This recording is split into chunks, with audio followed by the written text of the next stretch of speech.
Salam, selamat pagi Bapak Ibu Saudara keluarga Kerajaan Sorga.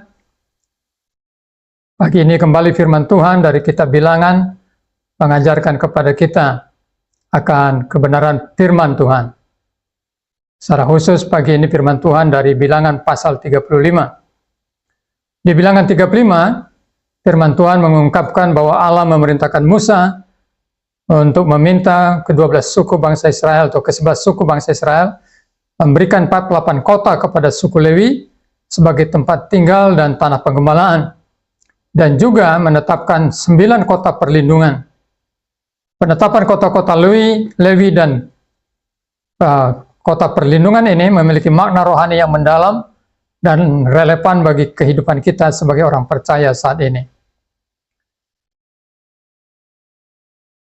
Perlu kita ingat bahwa suku Lewi adalah suku yang khusus ditugaskan untuk melayani di kemah suci dan urusan keagamaan bangsa Israel. Karena itu mereka tidak memiliki tanah warisan seperti suku-suku lain. Jadi penetapan kota-kota Lewi ini memastikan bahwa mereka memiliki tempat tinggal yang layak dan dapat fokus pada tugas-tugas mereka, karena mereka memiliki tempat penggembalaan sendiri. Tapi yang kedua yang sangat luar biasa adalah penetapan 9 kota perlindungan, yaitu berkaitan dengan apabila terjadi tindakan-tindakan hukum, pelanggaran hukum yang terjadi di masyarakat.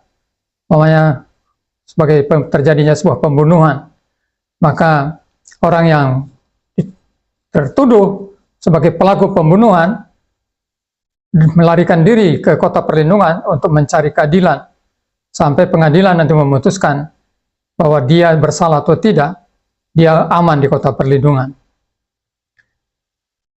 Nah, dalam pergumulan-pergumulan seperti itulah prinsip-prinsip rohani bisa kita tarik untuk kehidupan kita sebagai orang percaya pada masa kini. Yang pertama, pentingnya pelayanan dan pengabdian. Suku Lewi telah dipisahkan dan dikhususkan oleh Allah dari suku-suku lain dan diberikan tugas khusus untuk melayani Allah dan bangsa Israel. Sama seperti gereja, orang percaya, ia telah diambil dan dipisahkan dari dunia ini untuk melayani Tuhan dan melayani sesama manusia. Begitu juga dengan kehidupan kita, atau para hamba Tuhan. Mereka adalah orang-orang yang telah dipilih dari umat Tuhan dan dikhususkan untuk mengabdikan hidupnya bagi Tuhan dan umat Tuhan. Yang kedua, pentingnya pemenuhan kebutuhan para pelayan Tuhan. Allah memperhatikan dan peduli terhadap mereka yang telah dipilih dan dikhususkan untuk menjadi pelayan Tuhan. Sehingga dia menyediakan tempat tinggal dan tanah penggembalaannya bagi suku Lewi, agar mereka dapat fokus pada tugas-tugas mereka. Ini juga sesuatu yang harus dilakukan oleh percaya, bahwa orang percaya harus memperhatikan kesejahteraan daripada mereka yang telah dipanggil Tuhan untuk melayani sebagai gembala, sebagai pengajar firman Tuhan, atau dosen-dosen, guru-guru sekolah agama, agama iman Kristen, para penginjil yang pergi memberitakan Injil ke tempat-tempat yang belum diberitakan Injil. Gereja harus memikirkan dan bertanggung jawab untuk memenuhi kebutuhan kesejahteraan mereka, agar mereka bisa fokus. Tetapi juga di sini kita bisa melihat pentingnya keadilan dan keseimbangan. Kota-kota perlindungan adalah kota-kota tempat mencari keadilan. Itu bukan tempat untuk melarikan diri dari sebuah kejahatan, lalu mendapatkan perlindungan atas kejahatan yang dilakukan. Tapi perlindungan itu adalah perlindungan yang sementara, di mana masyarakat tidak boleh mengambil tindakan penghakiman sendiri kepada orang yang didakwa bersalah, tetapi harus dibawa ke pengadilan. Nah, sebelum orang itu dibawa ke pengadilan, supaya dia tidak dihakimi oleh massa atau oleh orang yang dari keluarga korban yang mengalami kerugian, dia boleh berlindung di sana. Jadi di sini Tuhan memberikan sebuah keadilan dan perlindungan, keseimbangan. Hukum harus ditegakkan, dan penegakan hukum itu harus melalui sebuah prosedur melindungi para tersangka tersebut sebelum diputuskan sebagai terdakwa atau terhukum.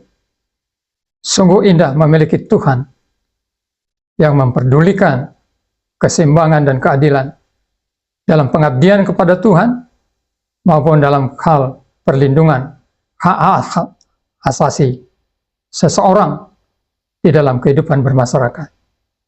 Mari kita lakukan itu, mari kita laksanakan ini, sehingga masyarakat kita, gereja kita mengalami kesejahteraan seperti yang Tuhan kehendaki. Kita berdoa. Kami bersyukur Tuhan memiliki Engkau sebagai Allah dan Tuhan kami yang mempedulikan untuk setiap mereka yang telah mengabdikan hidupnya untuk melayani Tuhan dan umat-Mu. Engkau juga telah mempedulikan setiap umat-Mu yang melayani Engkau di tengah-tengah dunia ini menjadi garam dan terang. Kami juga bersyukur karena Engkau adalah Tuhan yang memberikan perlindungan hak asasi manusia kepada mereka yang tidak dipersangkakan sebagai pelaku-pelaku kejahatan, dengan memberikan kota-kota perlindungan agar mereka tidak mendapatkan penghakiman massa, tindakan sewenang-wenang dari massa atau masyarakat, sampai mereka diputuskan oleh pengadilan sungguh-sungguh bersalah. Kalau bersalah dihukum, kalau tidak bersalah dibebaskan. Jadikan kami masyarakat yang paham akan hukum. Dalam nama Tuhan Yesus. Amin.